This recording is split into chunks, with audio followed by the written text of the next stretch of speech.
think I left mine in the van. Can I drink some of yours?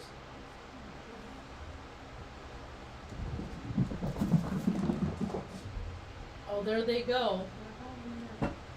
There they go. They're wound up. They're all napped up.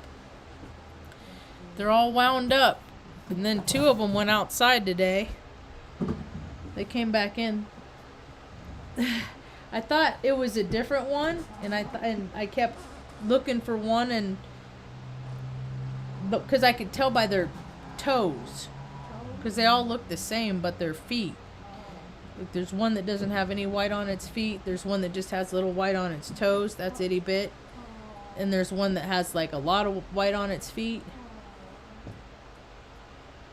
That's how I can tell them apart. So they're getting big, so I gotta start weaning them, letting them go outside and get ready to practice living outside, because we ain't gonna live here forever, and they aren't gonna be able to live inside here after we're gone. So life is hard, but they're having a good time right now. Yeah. Hi, welcome to my tube. My name's Marge. I'm a Heyoka empath. I just like having these little talks and the way I feel about things. I had a rough night. I didn't sleep very good, and Tucker had an upset stomach. I can't remember the last time he wanted up 3 times in the middle of the night to go outside. I don't remember the last time that happened. And I think it's because I've been so stressed. And because he's my most sensitive.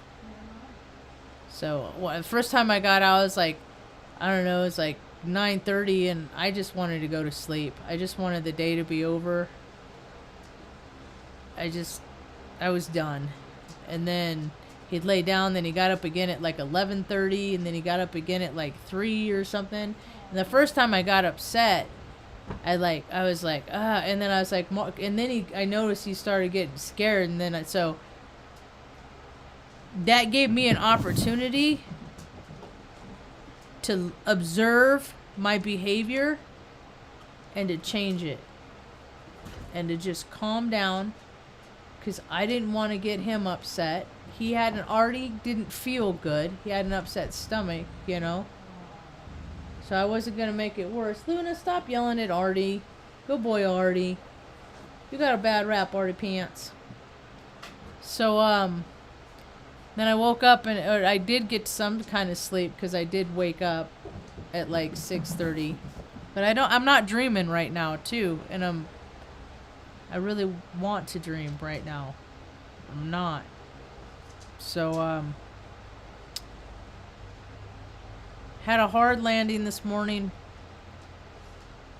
Waking up and getting around.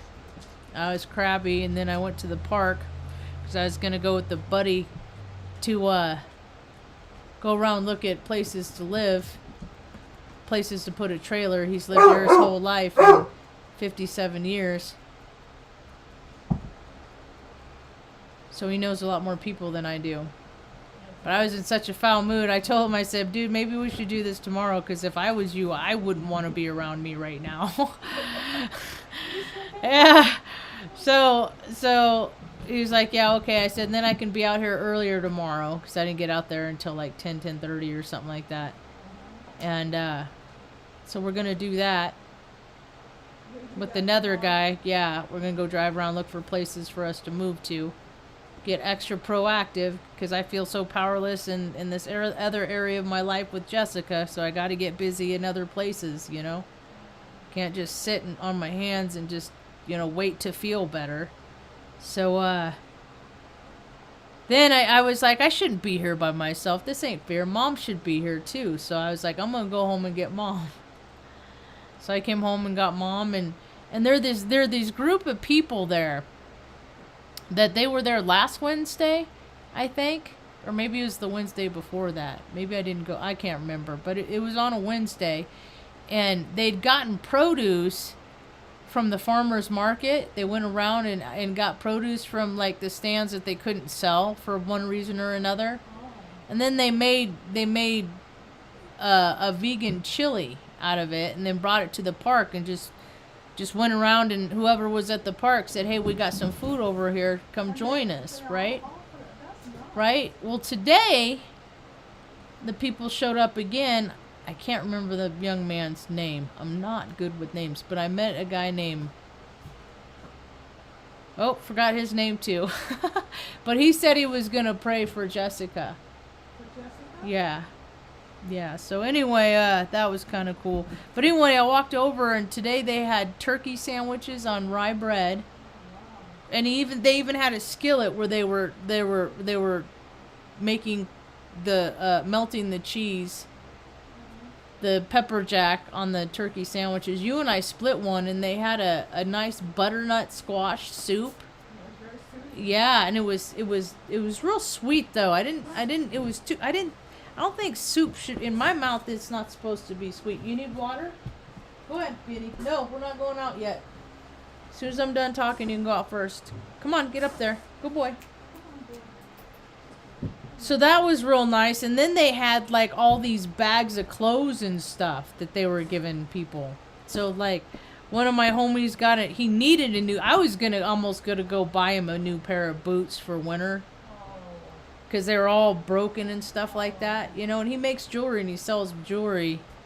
And he and another buddy of mine, Arden, made a really cool freaking winch. A winch. So they can lift heavy objects with it. Yeah. Yeah. They made it handmade. See, I love that stuff. Just scavenger parts and inventing things out of it that are handy and practical and useful. I just want to do that all day long, you know? And so they had all these like winter coats and sweaters and things like that for people in the community, you know? Just for no reason.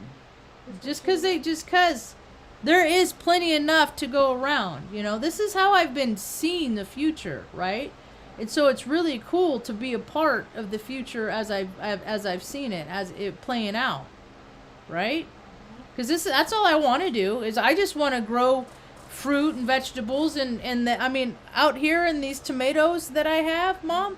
It's a weird tomato season. It's a late season. People are talking about how weird the tomatoes are, but I never grew them, so I don't know any difference. But there must be like 20 tomatoes on the vines out there, you know, and they're good sized tomatoes. So I just want to live a place for you and me and have a nice little garden, and then the excess that we have, just make big, beautiful meals and do like they do and take it down to the park and just feed everybody, you know? Yeah, whoever wants to. But, you know, a lot of these people don't get warm meals. A lot of them live on the streets. You know? Yep, all ages. From frickin' 18, younger, 16, 17, all the way up to 72, 73, I think. Wild Bill is. And it just makes it so hard because there's just no place for people to go around here. There just isn't. And it's so good to see the community. Like, it's like the people that care about people the most and do stuff like that. See, because these nonprofits and stuff like that, it hardly goes to the people. It's the people doing stuff of and by the self, right? Because all these they just like all these cities and stuff, the new rages, that's what these bureaucrats have done my whole life, is just got the next latest and greatest thing. You know, you have these people that make technology, and they make these gadgets and with all these bells and whistles, and then all the big companies and big businesses, which are our governments, buy them. And so now, we don't have places to live all over the place, but I'm already starting to see freaking electric, like Taos, they're going to have city cars that are freaking Teslas and shit. I mean, it's bullshit. It's ridiculous. They're going to have their little electric vehicles because they're fun and they're cute and it's trendy. They aren't practical. They are not good for this planet, and this planet is about to get reminded or not this planet, the people on this planet are about to be reminded that we are not in charge. And people in Florida are being reminded that we are not in charge. You know? Whether it's divine, creator, God, or the freaking man behind the curtain, you know, I look at, you know, they've been using weather warfare and all this stuff for so long that I look at, like, hurricane season, because I've been tracking hurricanes for years. It's like bowling for the control freaks. They just like to freaking, and they toy with us, you know, right in front of our faces. Because what is anybody going to do? Right. It's absurd. So then, as we're sitting there with you, Ma, and you had some soup and we had the sandwich, then another guy comes up from an outreach program, and where they go around, he goes around where people hang out, and was giving people like bags of snacks and stuff like that. Yeah, for people. Yeah. So, which is always good for, you know, like the parents that don't have a lot of money but have kids, you know, and then you have the kids that are like, I'm hungry. Well, here's a snack, you know. And then, I don't know. It was just really cool to see that cooperation is nature's way. You know, when there's so much divisiveness and all that, it creates freaking static. It does. And that static makes people respond, and they react, and then there's consequences to be had, and things are getting crazy. I just saw someplace that there was winds upwards of 155 miles an hour. And I know someone that lives in Fort Myers.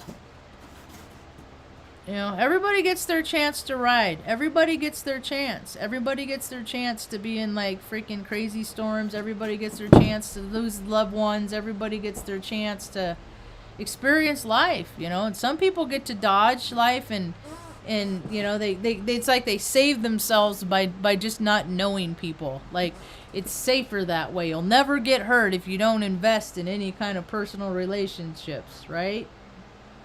That's no quality of life. That's no way to live. Nah. So, anyway, what else happened today? My dad called and said that things are moving forward with the cremation. Jessica? Yeah. And, yeah. And, so it's all up in the air if there's gonna, I think that where she worked is gonna have a memorial, but I don't think my dad or brother are gonna go. And I found out yesterday it was 9 hours. It's like 550 miles one way. And I do not want to drive 9 hours and then be there for like a day to drive 9 hours. And I don't want to put that kind of, I mean, the van's got like freaking 220,000 miles. I don't really want to freaking, and nothing's broke, so things are due, you know. That's how I look at it. Things always break, so if it hasn't broken yet, it's gonna one day. All parts break. They're made to break. So I thought maybe I'd just fly down to Albuquerque and park in Long Term, and then just go and then fly over. Because, like, I even calculated the gas. I'd spend, like, $400 in gas, and then plane tickets are, like, $261 right now. So it's, like, it's kind of a no-brainer. Just hop on a red eye or something overnight where nobody's around, you know, in the middle of the night. And then, but, I don't know. We'll see. Everything's all tentative and up in the air, and it's just how the astrology is too, man. Yep. So, my spirits have been pretty high. It's just these waves, man. Energy and frequency, emotions just come in waves. And it'll be fine. And then all of a sudden I just like feel consumed by these waves of emotions. And I just let them overtake me, you know. I just allow. I used to stuff. I'm not gonna cry about it. All that stuff. A little Napoleon complex. You know. But the older you get, either you get harder in your heart and more jaded and ugly and nasty, or you get softer and more tender. And I'm already a softie, so I cry all the time. That's what, when she was telling me, I was hearing stories from her boss. We must have talked for like over an hour the other night, right? She was telling me all these stories about her. And she was getting into trouble. She was getting into some mischief, right? And it just like made me feel closer to her. You know what I mean? Because I've been where she was. I know how she felt. And I can understand why she behaved the way she did. You know? Why she acted the way she did. And she did the things she did. I could understand. It's fun. It's a good time. You know? Life's just a big party, right? So, but, she told me a story. She's like, oh yeah, she's a big crybaby. And I was like, I'm a big crybaby. You know? I mean, I think that we had a lot more in common. Even though she was 9 years younger. You know? And she was a Virgo. Like Jerry. I was a Virgo sandwich. I was the middle child in a Virgo sandwich as an Aries. That was rough. Anyway.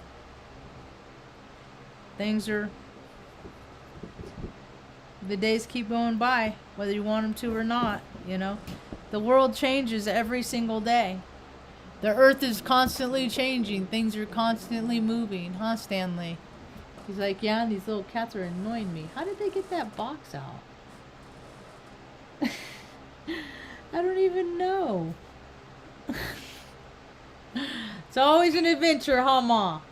Yep, one day at a time, huh, Ma? Yeah, so the story continues. It's about all I got for now.